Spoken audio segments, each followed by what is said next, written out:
Salam alaikum. Aujourd'hui, on va faire Inch'Allah, le cours de physique sur la caractéristique d'un dipôle actif.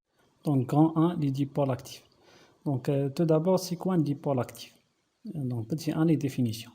On appelle dipôle actif tout dipôle capable de fournir de l'énergie électrique, c'est-à-dire tout dipôle capable d'alimenter un circuit électrique.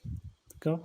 Donc, deuxième définition, donc un dipôle est dit actif si un circuit ouvert, la tension à 6 bornes n'est pas nulle. C'est-à-dire, si je considère par exemple un circuit ouvert, et si je vais mesurer la tension entre la borne d'un dipôle actif qui peut fournir l'énergie dans ce circuit, donc je trouve que la tension n'est pas nulle. Donc on dit que ce dipôle est actif. Donc le dipôle est dit actif si sa caractéristique ne passe pas par l'origine, c'est-à-dire une droite qui ne passe pas par l'origine. Donc voilà quelques exemples de dipôles actifs. Donc on trouve les piles et les batteries d'accumulateurs. Donc parmi les dipôles actifs qu'on va étudier dans ce chapitre, donc les piles. Donc en passant maintenant à la caractéristique d'un dipôle actif. La pile comme exemple. Donc pour cela, on réalise une activité expérimentale. Pour tracer la caractéristique de la pile, on réalise ce montage-là. Donc ce circuit est composé d'une pile. Donc je rappelle que la pile se comporte comme un générateur. Et ce circuit est composé aussi d'un rhéostat, d'une résistance variable, et des instruments de mesure, selon l'ampèremètre et le voltmètre. Donc, pour tracer la caractéristique, en faisant varier la valeur du rhéostat. Et à chaque valeur de la tension, on note la valeur de l'intensité I. Donc, et finalement, on obtient ce tableau-là. Donc, exploitation. Donc, on va essayer de répondre à ces questions-là. Donc, première question, c'est tracer la courbe I en fonction de I. La deuxième question, c'est déterminer les propriétés de la pile. La troisième question, c'est déterminer l'équation de la fonction tracée. Et on va trouver l'unité du coefficient directeur. On va donner une conclusion. Et on va calculer sa valeur. Et la dernière question, on va calculer la valeur de l'ordonnée à l'origine. Donc la première question, donc on va tracer la courbe U en fonction de I. Donc à partir du tableau précédent, donc on obtient la courbe suivante. Donc on passe maintenant à la deuxième question. Déterminer les propriétés de la pile. Donc, à partir du graphe, on remarque que la caractéristique ne passe pas par l'origine, c'est-à-dire c'est un dipôle actif. Et on remarque aussi que la caractéristique de la lampe est linéaire, car la fonction, ou bien la courbe, est une droite.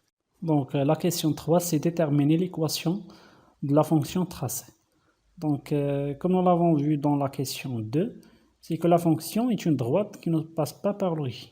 Donc, il s'agit d'une fonction affine qui s'écrit sous la forme f de x égale ax plus b. Avec a, c'est le coefficient directeur ou bien la pente, et b, c'est l'ordonnée à l'origine. Donc, dans ce cas-là, donc f de x égale la tension U et x égale l'intensité I.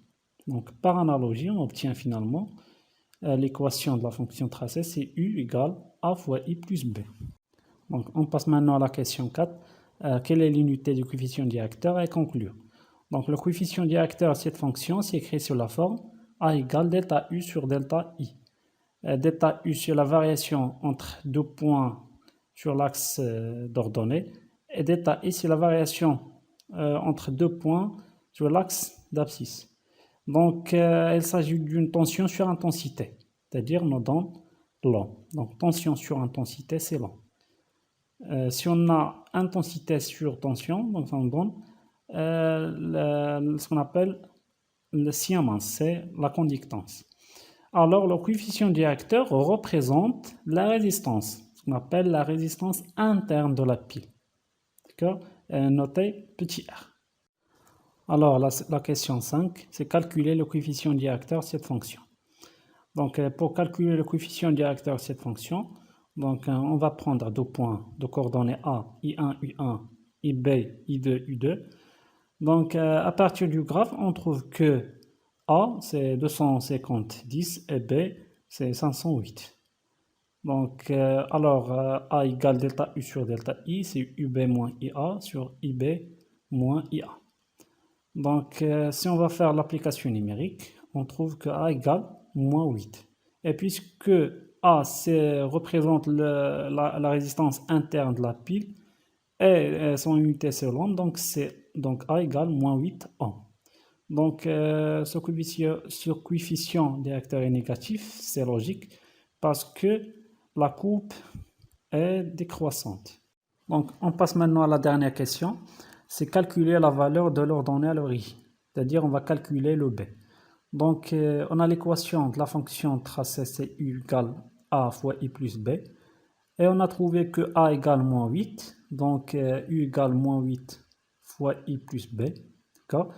Donc, on va prendre un point à notre essai de coordonnées 0, 12 et on va remplacer ces coordonnées dans cette équation. Donc, c'est-à-dire on va remplacer U par 12 et I par 0. Donc, 12 égale moins 8 fois 0 plus B. Donc, on obtient B égale 12 volts.